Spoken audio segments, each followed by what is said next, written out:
Geordies, welcome back to another episode, and I hope you're enjoying these videos, these scout reports, because I'm enjoying making them. And thank you to everybody that's kept up with the series. And today we're going to be looking at yet another midfielder, you probably guessed. But this midfielder plays for a Premier League club, but has not actually played in the Premier League. He's played in Italy, he's played in Switzerland, and now he plays in Spain. So we're going to be breaking him down, looking at his strengths, weaknesses, and then seeing how he compares to Joelinton, Sandro Tonali, and Bruno, because we're guaranteed Europe next season, no matter what competition it is. So it's vital that we bring in some squad depth, because if we go into next season with this squad, there's absolutely no chance for us to compete in the Premier League, compete in Europe, defend our cup, and try and get far in the FA Cup. We need to build our squad depth. We need more quality when we do rotate our squad. So this is what I would be looking at if I'm Eddie Howe and also the backroom staff. So the midfielder we're going to be breaking down today. One, I love seeing his name. Two, he's probably a Sandro Tonali cover because we're yet to find one of them already. And three, he's been a shining light for two poor seasons over the past 2 years. And that is Aston Villa's Enzo Barrenechea. How good is it to say that name? Just say it out loud. Enzo Barrenechea. He was born in 2001, which makes him 23 at the moment. He stands at 6'1". He's made 73 senior appearances, and his injury record doesn't look great. But I'm going to tell you why he's not injury prone. He's missed 313 days, 42 games through injury. But I see injury prone is somebody that gets loads of little nagging injuries and is continuously out with different injuries throughout the season. He's had one big injury, and that was an ACL injury, which kept him out for a long period. I think it was something like 9 months. So I don't see that as injury prone. I just see that as really unlucky to get an injury like that. But he started his early years playing through the same academy as what Messi came out of, Newell's Old Boys, before joining Sion in Switzerland for a reported fee of 3.1 million euros. In the winter 2020, Barrenechea moved to Juventus, where he played for their under-19s, their under-23s, and then their reserve team. Then his breakthrough came when he was sent on loan to newly promoted Frosinone in the Serie A during the 2023-24 season, and he was absolutely superb for them. This allowed Aston Villa to recognise him, sign him on a permanent deal, and then loan him out to Valencia, who were also having a poor season, and he's been an absolute shining light and transformed their season since his arrival. Now, this is a player I really do enjoy watching play football because he's got all the elements you want in a midfielder. He's versatile, he can act as a midfield destroyer off the ball, but he can act as a deep line playmaker in possession. He's got an extraordinary high football IQ. What I really like about him is his positional sense. He's always educated to be in the right place at the right time. He stands at 6'1". He's got good physicality. He might not be the most imposing player when you look at him, but he uses his body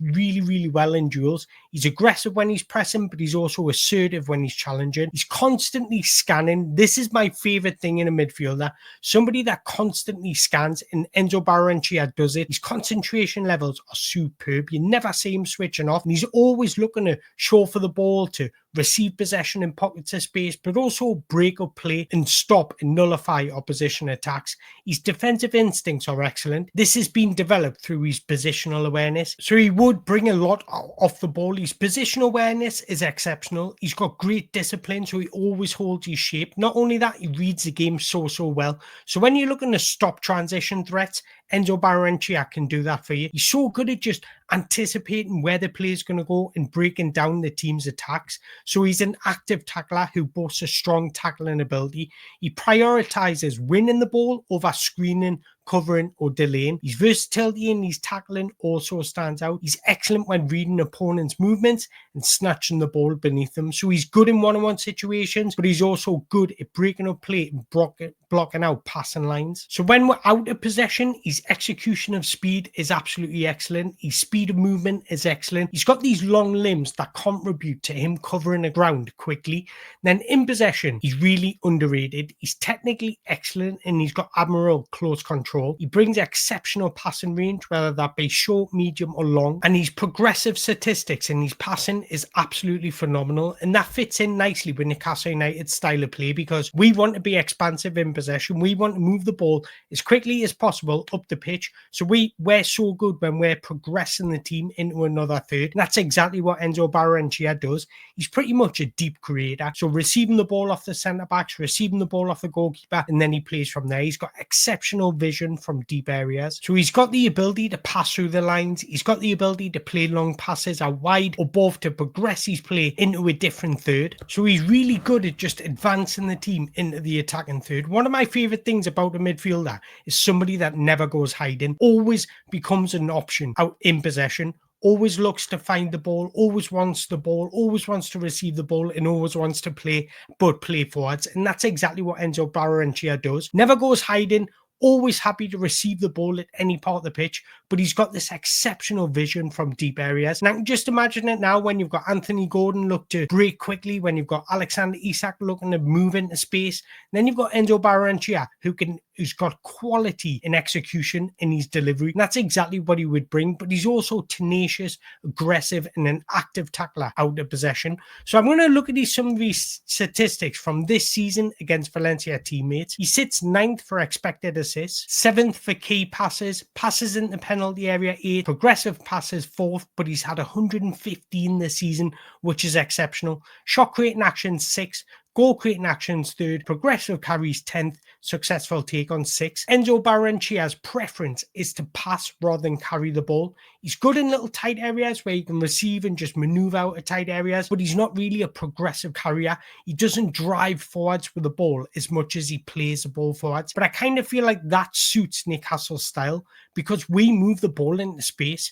And that's exactly what Enzo Barrenechea will do. But his defensive statistics are outstanding. Tackles attempted 2nd, tackles won 6th, tackles in the final 3rd, tackles and interceptions combined, he's sitting 2nd. But again, he's definitely not the finished article because like all players, there's always rooms for improvement. And Enzo Barrenechea is no different. Lacks senior experience, 73 senior appearances. He's never played in Europe, so that's something that you've got to consider. But being so young, his all-round game does need refinement. He has the fundamentals, but he needs more game time to refine his attributes and assume more authority on and off the ball. Passes on his weaker foot can sometimes look shaky. They can be overhit or underhit. He always looks to come back onto his right foot, so that's something to consider. Newcastle's midfielders run like crazy. See, Sandro Tonali's batteries never ever run out. Bruno Guimaraes is up and down. Joelinton's up and down, covering the left-hand side. Barrenechea has this positional discipline in his locker, which can be seen as a positive when you just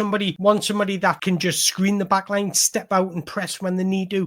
That's somebody what Enzo Barrenechea would bring. He doesn't possess rapid acceleration or speed over longer distances. His speed of thought and ability to sense danger often gets him out of trouble or rescues him in defensive actions. Then he's not much of a final third creator. Enzo's at his best when he's been a deep creator. Very rarely will you see him assisting goals in the final third with defense splitting passes. So he's more the guy that gets the pre-assist, or if he's going to get an assist, it's always from deep with longer balls. Just as I mentioned earlier, he's not much of a progressive ball carrier. He can do this, but his preference is to pass rather than carry the ball. So here's how his season heat map compares to Bruno, Tonali and Joelinton. And as you can see, he covers a large proportion on the pitch. It's quite a little bit more to the left-hand side, but he's more than happy to cover on the right-hand side. But as you can see, just below the halfway line in his own half, that's where the majority and his heavy actions come from. So he does protect that back line, but he also is happy to receive in those areas and then break through the lines.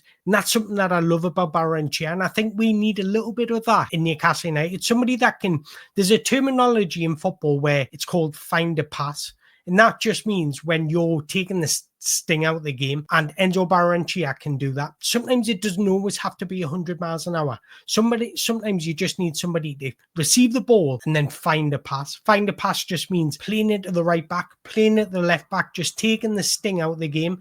And I kind of feel like sometimes when Newcastle United are under the cosh, they need somebody that can do that, and that's exactly what Enzo Barrenechea would bring. But if we go back to his season heat map, you can see he covers a large proportion of the game, and this is how he compares to Bruno, Joelinton and Sandro Tonali in a visual graphic chart. And as you can see, his ball recovery is absolutely exceptional. His progressive passing is absolutely exceptional, nearly just as good as Bruno Guimaraes. But as you can see, he's not much of a progressive carrier. But if he's got the ability to progress the ball through passing, why not play through to your strengths? And as you can see, he creates quite a lot of chances despite not often getting into that final third. So it just goes to show how good he is of a deep creator. So he has his goal and shot creation, but also his other attributes such as aerial duels won, ball recoveries. So if we look at his goal and shot creation, the majority of his shot creating actions come after a live pass. That's no surprising considering how good he is at just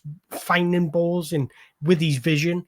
Now, when it comes to aerial duels, I really like him aerially. He's really strong aerially. He's winning 61.7 of his aerial duels, but he's contesting him 1.5 per 90. That's excellent. But he's also averaging just shy of 5 ball recoveries per 90. And that's a crucial role of Newcastle United because we want to recover the ball as early as possible. So if you've got somebody that excels in that area, that just fits your style of play. But when it comes to passing, as you can see, he's outstanding. He's averaging over 90% on all of his passing metrics, whether that be short, medium, or long. And he ranks really highly for passes in the final third, but also progressive passes. And I mentioned the fact he very rarely gets into the final third. As you can see from his touches under the possession statistics, he's averaging more touches in the middle third and then the defensive third. Then he's only averaging 7.9 in the final third. Look, this could be the role that he's been given. In Valencia, they could just say to him, sit in front of that back line, receive off the back foot, and then play from there. Don't worry about getting in that final third.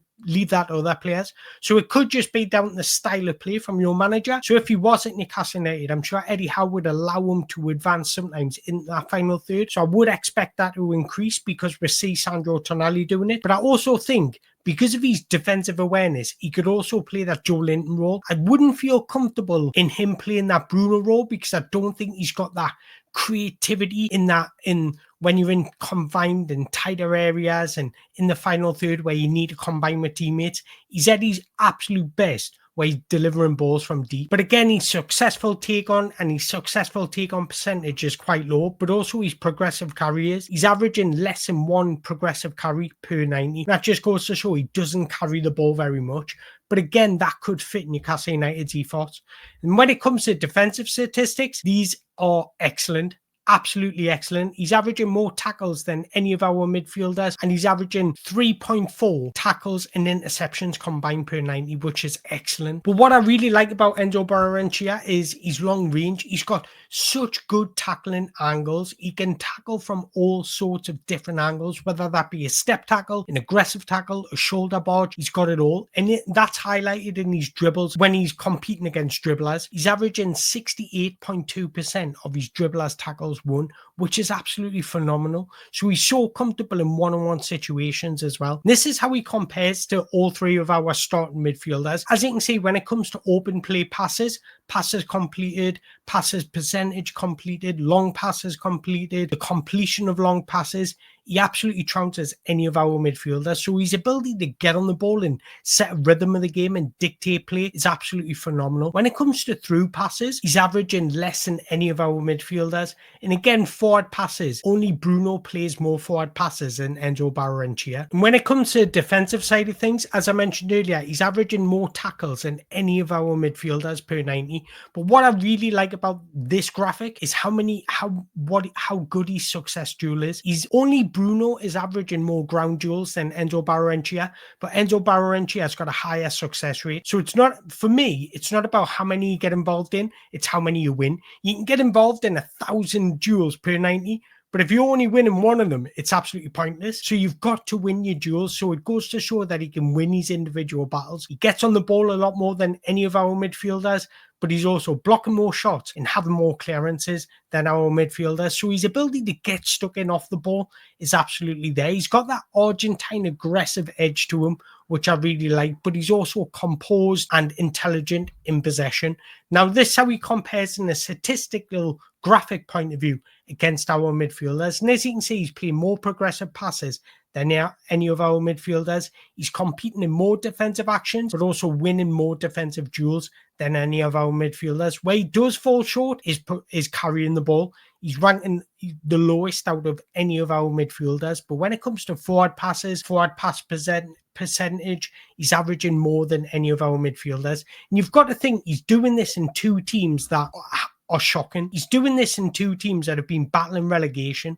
So if he can be this comfortable in possession when you spend your majority of the game defending. It just shows the quality in this guy. So if you put him in a better team, in a more competitive team, in a better environment with better players, it's just going to elevate his game even more. But again, he's definitely not the finished article because nobody is. And the thing about Enzo Barrenechea could be a positional thing because he's yet to play in a midfield three. He's only ever played as a lone number 6 where he's playing by himself pretty much, on a double pivot. So it'll be interesting to see if he can convert to that 4-3-3 shape that we do play, whether that be centrally or just on the left, that Joelinton role. In my looking at the statistics and watching him play, I think he could do it, either that Sandro Tonali role or Joelinton role. Like I mentioned earlier, I don't think he can play that Bruno role. I know he's yet to play for Aston Villa, but Aston Villa have got their own PSR rules. So I think because he hasn't played for them, they don't know what they're missing. So in my opinion, they'd prefer to sell somebody like Enzo Barrenechea than they would Morgan Rogers. That's just my opinion, but I want to hear your opinion. Would you welcome somebody like Enzo Barrenechea? He's very well-rounded, he's very versatile, and he's going to give with that little bit of quality in possession that I feel sometimes we do miss. Let me know your thoughts in the below.